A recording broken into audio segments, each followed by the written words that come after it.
আসসালামু আলাইকুম বন্ধুরা, সালাম ভয়েস। আজ আপনাদের জন্য এমন এক সফরের গল্প নিয়ে এসেছি যা শুধু পথের গল্প নয়, বরং অন্তরের গভীর বিশ্বাসের এক অসাধারণ কাহিনী। এটি সেই সব মানুষের কথা যারা সব কিছু হারিয়েও শুধু আল্লাহর উপর ভরসা রেখেছিল। এই গল্প মরুভূমির তপ্ত বালির নয়, বরং হৃদয়ের সেই শীতল আশার যা সকল প্রতিকূলতাকে জয় করে। এটি হলো কোকিল ও পথহারা কাফেলার গল্প, যেখানে প্রতিটা মুহূর্তে প্রমাণিত হয়েছে যে আল্লাহর উপর ভরসা রাখলে কোনো পথেই আর শেষ হয়ে যায় না। আসুন আমরা সেই সফরে সামিল হই, যেখানে প্রতিটি পদক্ষেপ ছিল এক একটি দোয়া এবং প্রতিটি নিঃশ্বাস ছিল এক একটি ঈমান। বাগদাদ থেকে দক্ষিণে রওনা হওয়া কাফেলাটি প্রথমে আলো আর আশার সাথে এগিয়ে চলছিল। এরা ছিল সেই সব মানুষ যারা হজের সফরে যাচ্ছিল। যানবাহনে ছিল মালপত্র, পানির মশক, খাবারের থলি এবং হৃদয়ে ছিল সত্যিকারের ভক্তি। এই কাফেলাটি কেবল পার্থিব দূরত্ব অতিক্রম করতে নয়, বরং আত্মিক উচ্চতা অর্জন করতে বেরিয়েছিল। কাফেলার নেতৃত্ব দিচ্ছিলেন মুহাম্মদ ইবনে ইসমাইল, যাকে মানুষ বছরের পর বছর ধরে সত্যের পথের পথিক বলে জানত। তার কণ্ঠে ছিল মর্যাদা, চলনে ছিল স্থায়িত্ব এবং চোখে ছিল সেই আলো যা কেবল আল্লাহর উপর ভরসা রাখে এমন মানুষেরই হয়। 3 দিন পর্যন্ত কাফেলাটি সহজে চলল, কিন্তু চতুর্থ দিন সূর্য মাথার উপর প্রখরভাবে জ্বলে উঠল। দিগন্ত ম্লান হয়ে গেল এবং ধুলোর চাদর সব চিহ্ন মুছে দিল। আকাশে মেঘের আনাগোনা ছিল না, কিন্তু জমিনে কোথাও কোনো ছায়াও ছিল না। ক্লান্তি, তৃষ্ণা এবং পথ সম্পর্কে অনিশ্চয়তা প্রতিটি মুখে প্রশ্ন এঁকে দিল। দিনের বেলায় হঠাৎই এই অনুভব হলো যে কাফেলাটি পথ হারিয়েছে। যে পাহাড়টি আগে তাদের চেনার চিহ্ন ছিল তা এখন অদৃশ্য হয়ে গেছে। যে মানচিত্রটি ছিল তা এখন অর্থহীন কাগজ মনে হচ্ছিল। দিকগুলো বিভ্রান্ত করতে লাগল এবং সময়ে যেন থেমে গেল। কিছু পথিকের ঠোঁটে অভিযোগ এলো, কেউ কেউ নিজেদের দুর্ভাগ্যবান বলতে শুরু করল এবং কিছু মানুষ মনে মনে আল্লাহর কাছে অভিযোগ করতে লাগল। বুড়ো মোহাম্মদ তখনও নীরব ছিল, শুধু মরুভূমির দিকে তাকিয়েছিল, যেন কোনো অদৃশ্য পথ খুঁজছিল। পানি কমে গিয়েছিল, খাবারের থলি হালকা হয়ে যাচ্ছিল এবং উটগুলোর গতি মন্থর হয়ে গিয়েছিল। এক যুবক ফারিস, যার কথাবার্তায় সবসময় তাড়াহুড়ো ছিল, রাগের সাথে বলল, আমরা কোথায় যাচ্ছি? 3 দিন হয়ে গেল আর এখন পথ হারিয়েছি। এটা তো হজের সফর ছিল, কিন্তু এটা তো যেন ধ্বংসের সফর হয়ে যাচ্ছে। তার কথা শুনে অন্যরাও চমকে উঠল। কেউ কেউ হ্যাঁ হুঁ বলল, কেউ কেউ চুপ রইল। কিন্তু মোহাম্মদ তখনও কোনো উত্তর দিল না। সে একটি নুড়ি তুলে আঙুলে ঘোরাতে লাগল, যেন মাটির সাথে কথা বলছিল। হঠাৎ একটা আওয়াজ শোনা গেল, নরম, ধীর, কিন্তু অদ্ভুতভাবে স্পষ্ট, যেন কেউ কোনো ভুলে যাওয়া মুহূর্তে আশা জাগিয়ে দিল। এই আওয়াজটি ছিল একটি কোকিলের, যা কাফেলার কাছে একটি ভাঙা ঝোপের ওপর বসেছিল। সে বারবার তার পরিচিত সুরে ডাকছিল, যেন কিছু বলতে চাইছিল। কাফেলায় বসা 7 বছর বয়সী একটি মেয়ে জান্নাত, যে তার বাবা ইব্রাহিমের সাথে ছিল, হঠাৎই বলে উঠল, বাবা, ওই পাখিটা আমাদের পথ দেখাচ্ছে না। ও বলছে, এখান থেকে বেরিয়ে যাও, ওই দিকে পথ আছে। ইব্রাহিম তার মেয়ের দিকে তাকালো। তার চোখে ভয় নয়, বরং অদ্ভুত এক শান্তি ছিল। এমন এক শান্তি যা হয়তো বড়দের মনে তখন আসে যখন তারা সব আশা হারিয়ে ফেলে এবং তারপর কোনো বাচ্চার মুখ থেকে আল্লাহর কথা শোনে। ব্যবসায়ী খালিদ, যে সবসময় বুদ্ধি ও হিসাবের অনুসারী ছিল, হাসল এবং বলল, তাহলে কি এখন আমরা কোকিলের আওয়াজে সফর করব? মরুভূমিতে কি বুদ্ধি কবর দিয়ে দিলাম? বুড়ো মোহাম্মদ প্রথমবার মাথা তুলল। তার মুখে রাগ নয়, কিন্তু গভীর গম্ভীরতা ছিল। বুদ্ধি তো সেটাই যা আল্লাহর ইশারাকে চিনতে পারে। যে চিহ্নগুলো উপেক্ষা করে সে নিজেকে বুদ্ধিমান মনে করতে পারে, কিন্তু সে অন্ধ হয়।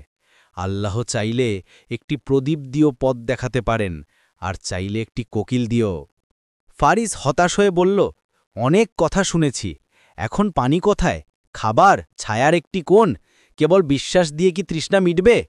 মোহাম্মদ ধীরে ধীরে উঠল, মরুভূমির দিকে তাকালো, তারপর ঘোষণা করল, আমি এই আওয়াজের পিছু যাব, কারণ আমি এতে কেবল একটি পাখির ডাক নয়, বরং আমার রবের ইশারা শুনতে পাচ্ছি। যে সাথে আসতে চায় চলে আসুক, যে থাকতে চায় সে এখানেই থাকুক। কিন্তু মনে রেখো, পথ থেমে থাকা পায়ে চলে না, বিশ্বাসে খোলে। কাফেলাটি 2 ভাগে ভাগ হয়ে গেল। কিছু লোক পেছনে থেকে গেল, কিছু লোক সাথে চলতে প্রস্তুত হল। ইব্রাহিম তার মেয়েকে বুকে জড়িয়ে ধরল, উন্টের ওপর বসালো এবং বলল, আমি চলব যেখানে তোর আশা আছে। সফর আবার শুরু হল, কিন্তু এখন সূর্য আগুন বর্ষণ করছিল। কোকিলের আওয়াজ কখনো কাছে আসছিল, কখনো দূরে যাচ্ছিল। লোকেরা ক্লান্ত হতে লাগল, কিন্তু সেই আওয়াজ তাদের পাগুলোকে হার মানতে দিচ্ছিল না। তখনই আমিনা বিবি তার 2 ছোট বাচ্চা নিয়ে হঠাৎ পড়ে গেল। তার শ্বাস-প্রশ্বাস বন্ধ হয়ে যাচ্ছিল, চোখে ছিল আর্দ্রতা, জিভে কেবল একটি বাক্য, হে রব, আমরা তোমার দিকেই বেরিয়েছি, আমাদের পথ থেকে বিচ্যুত করো না। জান্নাত তার মাকে মাটিতে পড়ে থাকতে দেখে উঠ থেকে নেমে দৌড়ে গেল। সে আমিনার হাত ধরল এবং স্বতঃস্ফূর্তভাবে আকাশের দিকে তাকাল। আল্লাহ, আমরা ভুলিনি, আমাদের মনে রেখো, তুমিই আমাদের আশা। এবং তখন যেন মরুভূমিতে বাতাস থেমে গেল এবং কোকিলের আওয়াজ একদম নীরব হয়ে গেল। সবাই একে অপরের দিকে তাকাতে লাগল। এটা কি নীরবতা, নাকি আল্লাহর অন্য কোনো ইশারা? কোকিলের আওয়াজ যেন একটা আশা ছিল, যা মরুভূমির নীরবতা ভেদ করে আসছিল। কিন্তু এখন সেই আওয়াজ হঠাৎ নীরব হয়ে গেছে। কাফেলার পাগুলো যেন থেমে গেল। সূর্য মাথার উপর জ্বলছিল, কিন্তু হৃদয়ে যে রোদ নেমে এসেছিল তা শরীরকে নয়, আত্মাকে জ্বালাচ্ছিল। বুড়ো মোহাম্মদ কয়েক মুহূর্ত চুপ করে দাঁড়িয়ে রইল, চোখগুলো ঝোপের দিকে, যেখানে শেষবার কোকিলের আওয়াজ এসেছিল। তারপর সে আকাশের দিকে তাকালো, যেন মনে মনে কিছু বলছিল। তার ঠোঁট নড়ছিল, কিন্তু কেউ কোনো আওয়াজ শুনল না। তারপর সে ধীরে ধীরে বলল, কখনো কখনো আল্লাহ নীরবতায় পরীক্ষা করেন। আওয়াজ কেড়ে নেওয়া হয় যাতে আমরা আমাদের ভেতরের আওয়াজ শুনতে পারি। আমাদের বিশ্বাস রাখতে হবে, আমরা গন্তব্যের কাছাকাছি আছি, হেরে যাইনি। ইব্রাহিম, যার মেয়ে জান্নাত এখন আমিনা বিবির পাশে বসেছিল, কিছু বলতে যাচ্ছিল যে পেছন থেকে ফারিসের চিৎকার শোনা গেল। সে দৌড়ে এলো, ঘামে ভিজে এবং কণ্ঠে কঠোরতা নিয়ে বলল, আমরা আপনার কথা মেনেছি, পাখির পিছু চলেছি, পানির আশায় আগুনের মধ্যে চলতে থেকেছি, আর এখন তো আওয়াজও চলে গেল, এখন তো আল্লাহও নীরব। মোহাম্মদ ফারিসের কাঁধে হাত রাখল। বৎস, আল্লাহ নীরব নন, তিনি কেবল শুনছেন যে কে তার অনুগ্রহের ওপর বিশ্বাস রাখে আর কে তার সত্তার উপর। ফারিস হতাশ হয়ে পেছনে সরে গেল। এই সব দর্শন তৃষ্ণা মেটায় না মোহাম্মদ, আপনার যদি মরার ইচ্ছে থাকে তবে শখ করে মরুন, আমি ফিরে যাচ্ছি।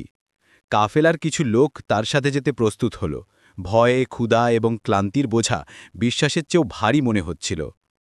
জান্নাত চোখে জল নিয়ে জিজ্ঞেস করল, যদি তারা চলে যায় তবে কি আমরাও হারিয়ে যাব? আমিনা তার মেয়েকে বুকে জড়িয়ে ধরল এবং বলল, আমরা কখনো হারিয়ে যাব না মেয়ে, কারণ আমরা আল্লাহকে স্মরণ করছি, আর যে তাকে স্মরণ করে সে কখনো একা হয় না। ইতিমধ্যে কাফেলার যুবক ইউনুস, যে এতদিন নীরব ছিল, এগিয়ে এলো এবং বলল, মোহাম্মদ সাহেব, যদি অনুমতি দেন তবে আমি একবার সেই দিকে গিয়ে দেখি যেখানে শেষবার আওয়াজ এসেছিল। হয়তো কোনো চিহ্ন, কোনো ঝোপ, পানির কোনো চিহ্ন, কিছু তো আছে। মোহাম্মদ তার কথায় মাথা নাড়ল। যাও ইউনুস, কিন্তু মনে দেখো, আল্লাহর নাম নিয়ে যেও, আর যাই দেখো মনে দিয়ে দেখো। ইউনুস মরুভূমির দিকে বেরিয়ে গেল। সবাই তাকে নীরবভাবে যেতে দেখল, যেন সবার হৃদয়ের আশা এখন এই এক যুবকের পায়ের সাথে বাঁধা ছিল।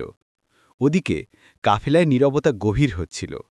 আমিনা বাচ্চাদের ঝোপের ছায়ায় গিয়ে বসল। ইব্রাহিম মোহাম্মদের কাছে বসে বলল, মোহাম্মদ সাহেব, এই কোকিলের আওয়াজ, এই মেয়ের বিশ্বাস, আপনার সাহস, সবকিছু এখন যেন কোনো কষ্টের অংশ মনে হচ্ছে। সত্যিই কি গন্তব্যে পৌঁছাবো, নাকি আমরা মরুভূমিতেই ঘুমিয়ে পড়ব? মোহাম্মদ ধীরে ধীরে উত্তর দিল, ইব্রাহিম, বিশ্বাস তো সেটাই যা হতাশার মধ্যে বেঁচে থাকে। দোয়া তো সেটাই যার প্রভাব থাকে, যা বন্ধ ঠোঁট আর ভেজা চোখ থেকে বের হয়। যদি এটা পরীক্ষা হয় তবে বিশ্বাস রাখো, মুক্তিও কাছেই আছে। এই মুহূর্তে দূর থেকে একটি আওয়াজ এলো, দুর্বল, ক্লান্ত, কিন্তু শোনা যাচ্ছিল, মোহাম্মদ সাহেব, মোহাম্মদ সাহেব। সবাই উঠে দাঁড়াল। ইউনুস ছিল, যে দ্রুত ফিরে আসছিল, কিন্তু তার হাঁটা দেখে বোঝা যাচ্ছিল যে কিছু একটা খুঁজে পেয়েছে।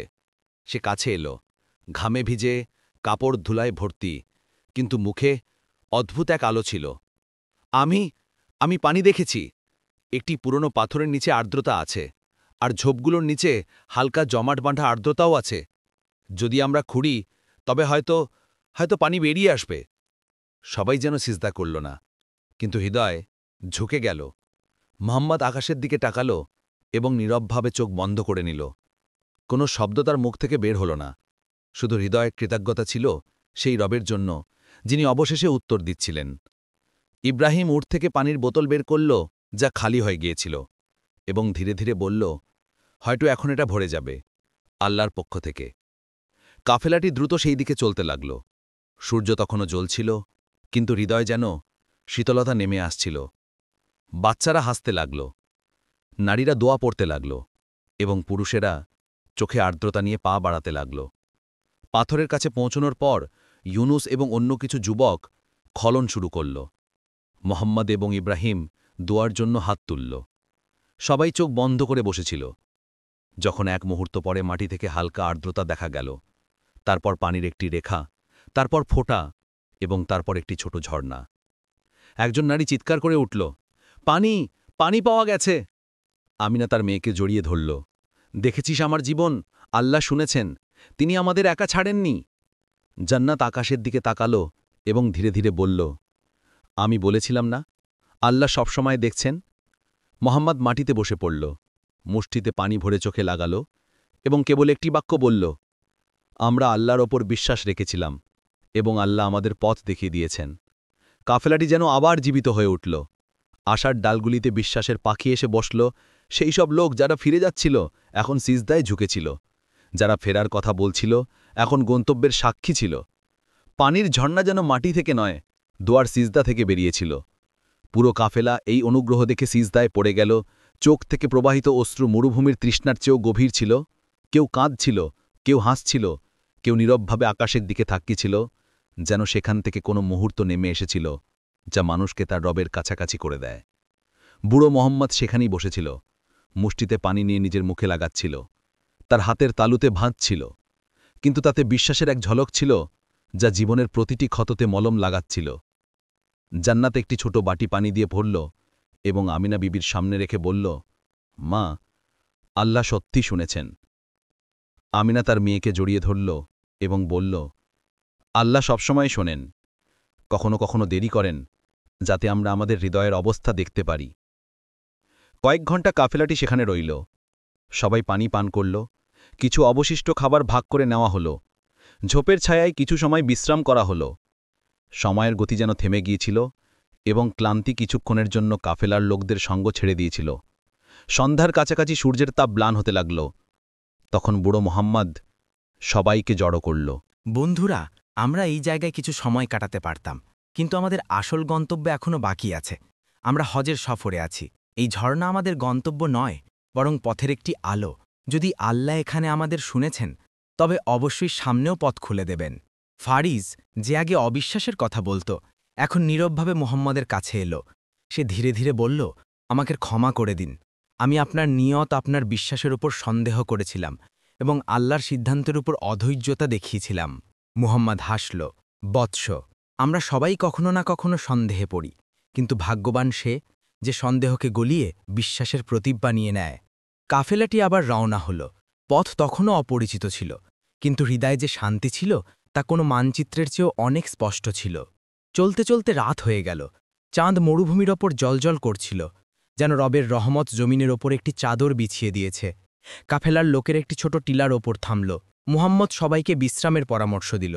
নীরবতা সব দিকে ছেয়েছিল, কেবল কোথাও কোথাও কোনো উট ডাকছিল বা কোনো বাচ্চা ঘুমের ঘোরে বিড়বিড় করছিল। তখন আবার সেই আওয়াজ, নরম মিষ্টি কোকিলের ডাক।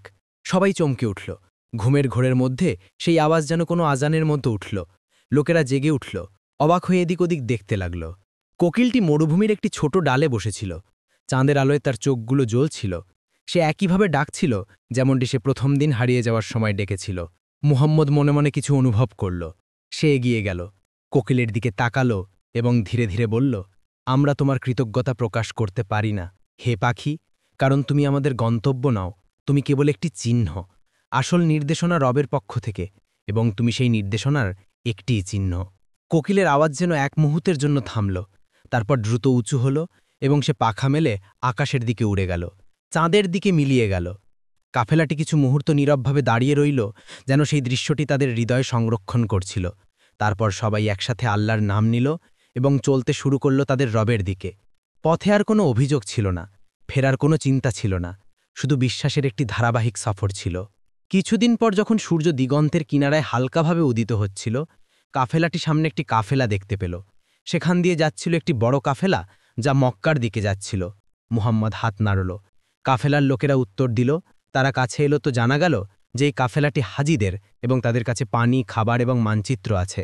মুহাম্মদ হেসে আকাশের দিকে তাকিয়ে বলল, রব শুধু পানি দেননি, পথপ্রদর্শকও পাঠিয়েছেন। জান্নাত মায়ের সাথে বসে আকাশের দিকে তাকিয়েছিল। সে হঠাৎ বলল, বাবা, ওই কোকিলটা কি আমাদের চিরদিনের জন্য ছেড়ে গেল? ইব্রাহিম তার মেয়েকে বাহুতে নিয়ে বলল, মেয়ে, ওই কোকিল কেবল একটি পাখি ছিল না, সে আল্লাহর একটি বার্তা ছিল। আর যখন রব চান, তখন তিনি তার বার্তাকে উড়িয়ে দেন, কারণ যা শেখার ছিল আমরা তা শিখে গিয়েছি। আমিনা চোখে জল নিয়ে বলল, আমরা শিখেছি যে আল্লাহ কখনো ভোলেন না, তিনি কেবল পরীক্ষা করেন যাতে আমরা জানতে পারি যে আমরা কোথায় দাঁড়িয়ে আছি। কাফেলাটি নতুন কাফেলার সাথে যোগ দিল।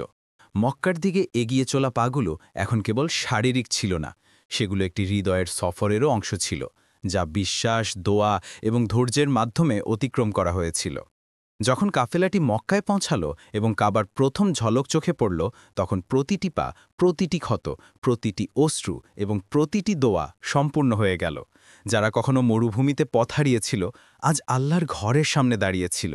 মোহাম্মদ যে সিজদায় ছিল, চোখ বন্ধ করে শুধু হৃদয় দিয়ে কথা বলছিল।